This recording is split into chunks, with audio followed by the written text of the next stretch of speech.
From what I'm hearing, reports are flying around that the ANC has invited Zanu PF to come to South Africa to help the ANC with campaigning. Could there be any truth to this type of a statement? And again, why would the ANC want to invite Zanu PF to come to South Africa? Are they coming to observe? Are they coming to learn? Are they coming to help the ANC? Well, the spokesperson of the ANC has clarified all of these allegations towards the ANC. Listen to this. Welcome to King Said So, Africa's one land, one language, one currency, one army on King Said So. Africans can unite. Your Pan-Africanist podcast. Enjoy.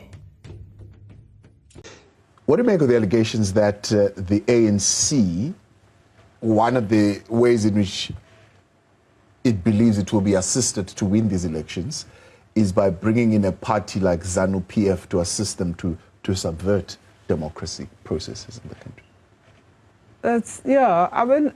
I read up on that kind of reportage, and it really was just a bit funny because there is no way a movement such as the African National Congress would rely on a sister party to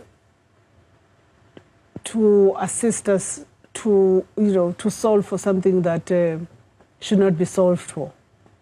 The ANC has full capacity to campaign for itself.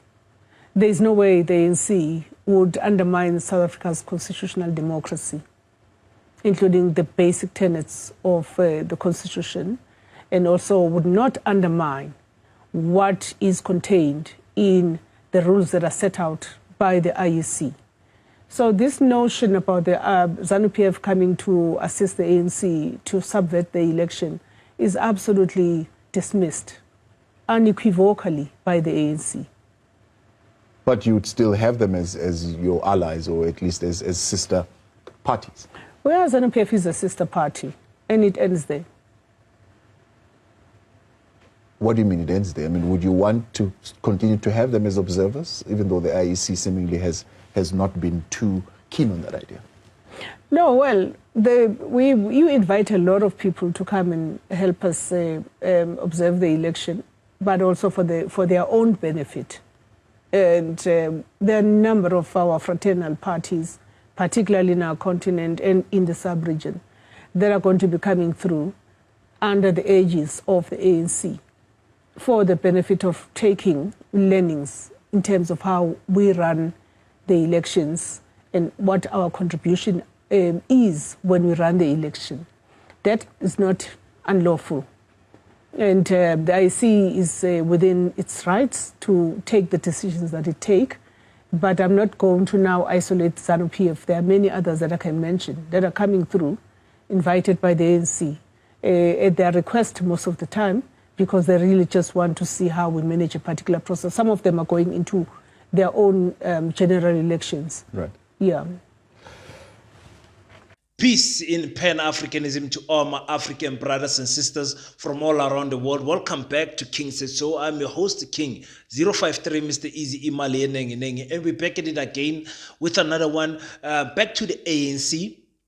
This allegation or these rumors that are flying around that they have invited Zanu PF to come and help them with election campaigning. I've seen Nigerian news channel, African Central or whatever that channel is, and I've seen some news reports in Zimbabwe suggesting that Zanu PF could come to South Africa and help South Africa with campaigning. What type of nonsense is this? What type of nonsense is this? Zanu PF, like the spokesperson of the ANC, and I'm the last person to speak for the ANC. I speak for Pan-Africanism.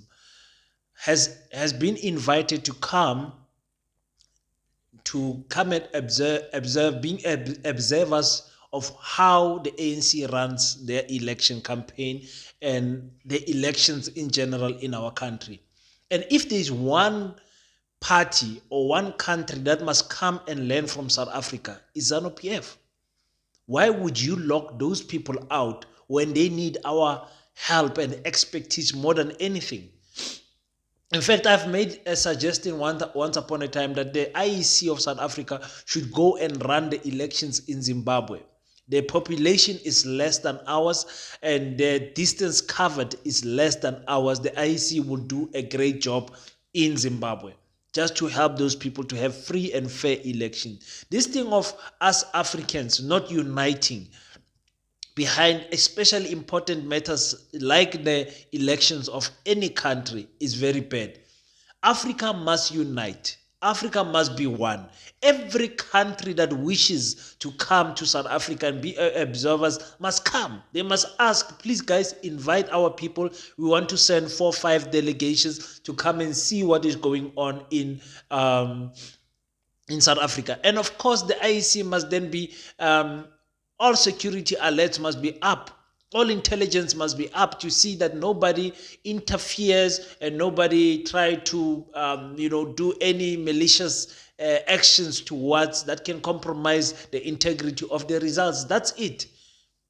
Invite every country to come and see how we South Africans run elections. Because I believe, if I'm not mistaken, we're the best country in Africa when it comes to free, fair, transparent elections. Many countries have caught up.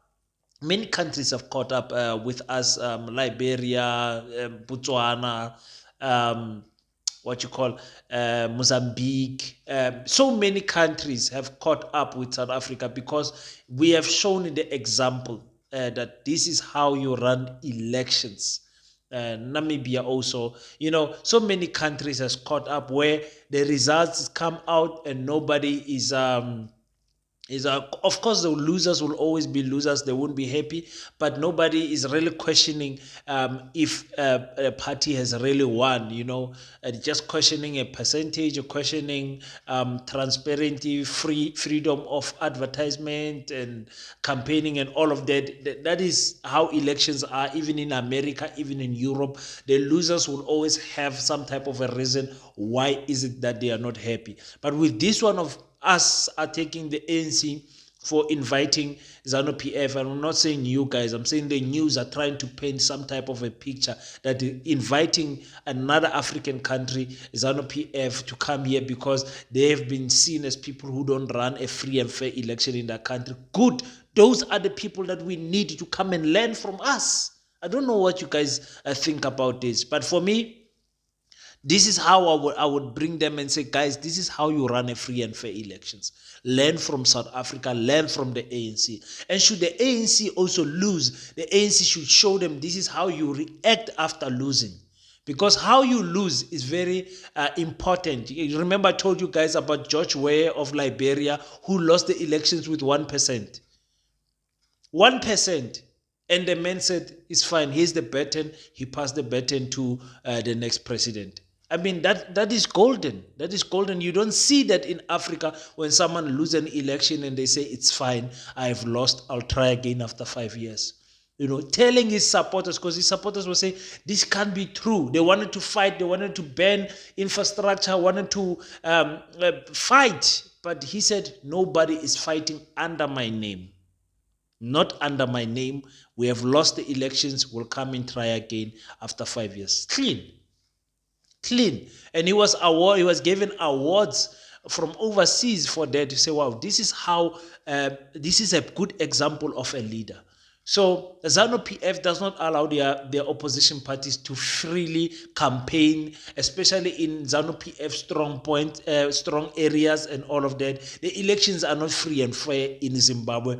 Those are the people that must come to South Africa, and maybe something in their heart will change and say, let's leave the Zimbabwean people to choose the party and the leader that they choose to lead the country of Zimbabwe. Zimbabwe needs a lot of help, ladies and gentlemen, and that help will come from South Africa. That help will come from Botswana. That help will come from Mozambique. All of the neighboring countries that are bordering Zimbabwe must help Zimbabwe to come out of this ditch of people oppressing other political parties through the elections. It's wrong. It's wrong. So for me, I say Zanu PF, all of their senior people must come to South Africa and see how the VDs act, how votes are counted in front of everyone. Sealed numbers are given to each political party. I know they've got a similar a similar system there, but the outcomes of how they counted everything is always questioned. We count 10 valid, for example, we count 10 valid ballots in this particular district. When it's announced nationally, it is now 17. It is, those type of things, just making an example. So for me, let Zanu PF come, guys, and let them learn from South Africa. That's enough. That is enough. I'll see you guys on the flip side. Peace and Pan-Africanism. I salute you.